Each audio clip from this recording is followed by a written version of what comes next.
然而李长寿接下来的几句话让月老面色变得更为郑重。实不相瞒，我除却是海神之外，还有一层身份，便是人教中人，更得了大法师之命，负责处理人教一些不大的事务。月老立刻点头言道：听说过。李长寿沉声：这一次过来拜托月老的并非是海神，而是人教仙。月老，根据我此前的推算，在人教道城渡仙门正有一场小劫祸酝酿着，派化身前去探查，却刚好发现竟是一妖族女子对渡仙门门内一人倾心了。那妖族女子竟然是青丘之妖，此刻还有众多青丘妖族来渡仙门聚集，若是这般下去，怕是要对那渡仙门门人用强啊！月老闻言不由得双目瞪圆。还有这种事？李长寿正色：不错，我思前想后，这种事也没有办法处置。若说男子对一女子一见倾心，喊上自己族人敢去对女子强行逼迫，那自然是恶行，当打当骂。可是一旦换成女子主动对男子，大多数人怕是会先质问这男子一句：当初还不是你撩拨？故此事不能够直接处置，我赶忙来了月老这儿，请月老金简一用，斩断了这段孽缘。好，此事我帮定了。事不宜迟，那边快打起来了。走，快去后殿。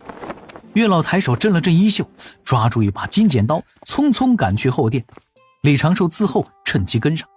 这月老老铁也是丝毫不含糊，即刻推星引尘，将两批泥人照到眼前。左侧便是青丘一族，泥人数量繁多，大多都是人面人身，有着尖尖的虎耳。整体来看，青丘一族的红绳呈发散状，有不少红绳都伸向了四面八方，而有一条红绳从其中探出，探入了右侧那一堆人教渡仙门的姻缘泥人中。顺着这根红线看去，顿时就找到了与奇缘老道有几分神似的泥人。红绳缠绕了奇缘老道，但是奇缘老道泥人的身上并没有与之对应的红绳，连线头都没有。就是他了。月老手疾眼快，踏步向前，须发飞扬，就听咔嚓一声，红绳被从中剪断。但是这红绳轻轻震颤，竟然又开始自行生长，继续坚定不移地朝着奇缘老道泥人进发。又是这般痴情种。月老冷哼一声，心底盘算，在海神面前自己绝对不能失了面皮，这可是他月老的本职之事。月老立刻道：痴情自古不过多情耳。当下金剪刀继续咔嚓。李长寿见状，心底略微的思量，在正面战场主动发起攻势。小琼峰湖边柳树下，一直没有说话的奇缘突然轻笑了一声。因红绳被剪断，此时正心底莫名有些烦乱的狐女小兰见状立刻道：道长，怎么了？我在等你说话，为何一言不发？狐女小兰愣了一下，忙道：我本以为是道长您在考虑让你留下之事吗？别多想了。李长寿笑了笑，耳旁回响着月老金剪咔嚓咔嚓的响动，面对这个狐女，神情也变得放松了许多。他淡然道：道友，你并未对我动心吧？狐女顿时神情急切：道长，兰儿心底满满都是道长的身影。这算是动心？李长寿的目光绽放出逼人的神光，注视着狐女，似乎能够看透狐女的心房。你可曾问过自己心底如何所想？可曾真的明白自己的心意？我自是问过。狐女声音一弱，体会着自己的道心，却发现那些身影竟然变得有些虚淡。不，其实你没有。最简单的例子，如果当时去地下囚牢中见你的并非我，而是渡仙门随便一人，只要提前找好应对你媚术之法，让你有挫败之感，你都会将他的影子放在心底。经过岁月发酵，有了你对此人刻骨铭心的错觉。可是如此，狐女朱唇轻启，却是说不出话来，又急忙站起身，有些手足无措。李长寿叹道：哎，道友，若把我换一人，你也不过是对另一人动心，这能说是对我动了心吗？男女之情，道侣之恩，最基本最珍贵的便是非你莫属。心上人的意思并非是将一人放在心上，心上人是自己心中不可替代的那人。很明显，你没有。狐女的双目有些痴愣，喃喃道：我没有。地脉囚牢，幽幽暗暗，你一人独处其中，没了身旁小妖阿谀奉承，没了俗世繁华之景，你心底只是想找个寄托罢了。你也是真仙境，自己体会可是如此？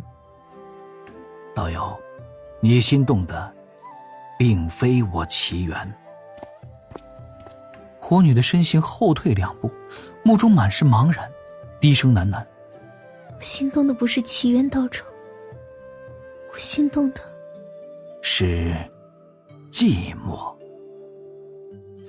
狐女小兰仙足一软，跌坐在草地之上。李长寿叹道：唉，莫要再把钟情错付给了寂寞。看你是青丘一族，我才会对你言说这般话语。道友请，不送了。言罢，李长寿甩袖朝着临河的草屋而去，只留下那茫然的狐女以及各处陷入思索中的渡仙门众仙。这还不算完，渡仙门山门处，此前并未跟着江灵儿赶去小琼峰的本体指道人驾云飞出山门，朝着那名应该是此地青丘妖族主事者的老妪而去。内阴解了，外压也要及时解开才行。片刻之后，天庭月老殿中，月老抬手擦了擦额头上的热汗，看着那只终于不再生长的红绳，暗中舒了一口气。月老扭头一看，却见海神正饶有兴致地打量着渡仙门的泥人阵。海神可无事了？啊，暂时无事了。李长寿轻轻舒了一口气，多谢月老相助。不过这个泥人为何会有3根红绳环绕呢？哦，这是渡仙门长寿小友的姻缘泥人儿。小神第一次看到时就是这般模样了。哎呀，长寿小友也是顶好的为人，海神可对他多多关注，绝对是人教弟子中的可造之才呀。李长寿闻言轻笑着摇了摇头。月老忙问：海神怎么了？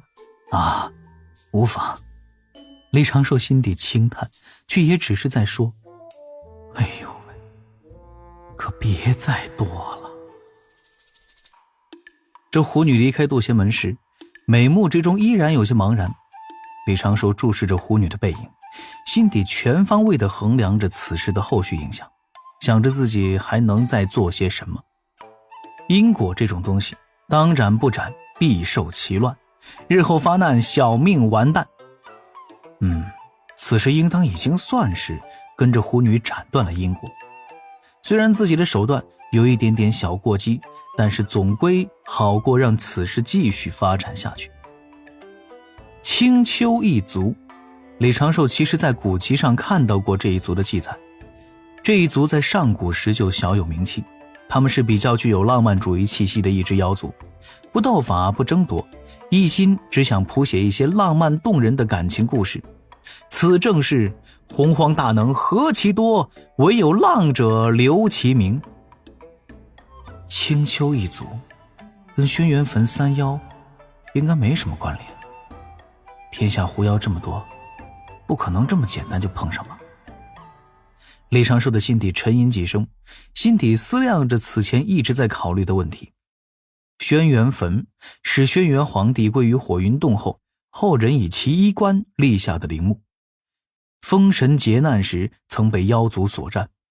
根据李长寿所知的封神故事中，封神大劫启动时，女娲娘娘因为感觉自己被商王帝辛冒犯到了，以招妖幡召集众妖，最后选择了轩辕坟三妖、九尾妖狐、琵琶精、九头野鸡精，去分散地心的精力，让商国加速崩散。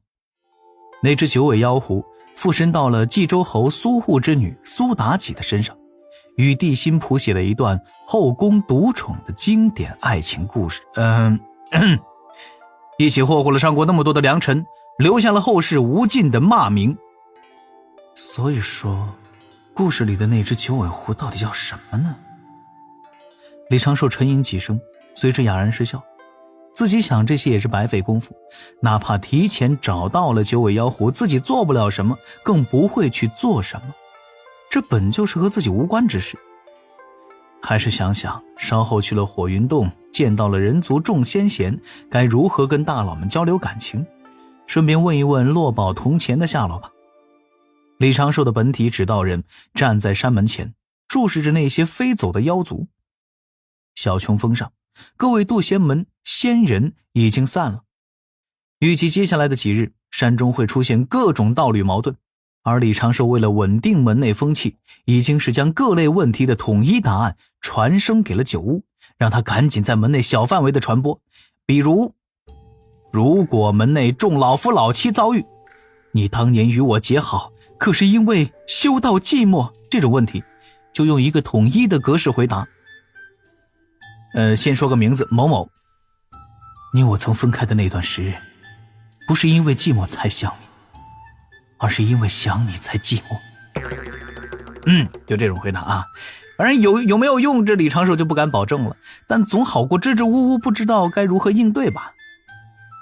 草屋内，江灵儿并未点破奇缘的身份，与九呼九师九九辩论了一阵寂寞还是爱了的问题。总算江灵儿怕李长寿露馅儿，主动言说让奇缘回去静一静，闭门思过几个时辰，又带九字几仙离开了小琼峰。李长寿打开外层隔绝大阵，坐在蒲团上稍微松了一口气，一旁的灵娥沉吟几声，俏脸上写满了凝重。我怎么在我师父身上看到了师兄常有的表情？李长寿的仙识扫过各处，灵觉仔细感应，随之便将自己这只纸道人恢复成纸人的模样，还喊道：帮为兄把这只纸人收起来。一旁的灵娥眨了眨眼，略微思索，已是明白刚才发生了什么。师兄，你帮师父拒绝了那么漂亮的师娘，师父会不会怪你？刚才那狐女也挺痴情的呢。纸人上冒出了李长寿的传声：胡闹，那能乱叫师娘吗？这是多大的因果？师父见都没有见过他。稳字经300遍。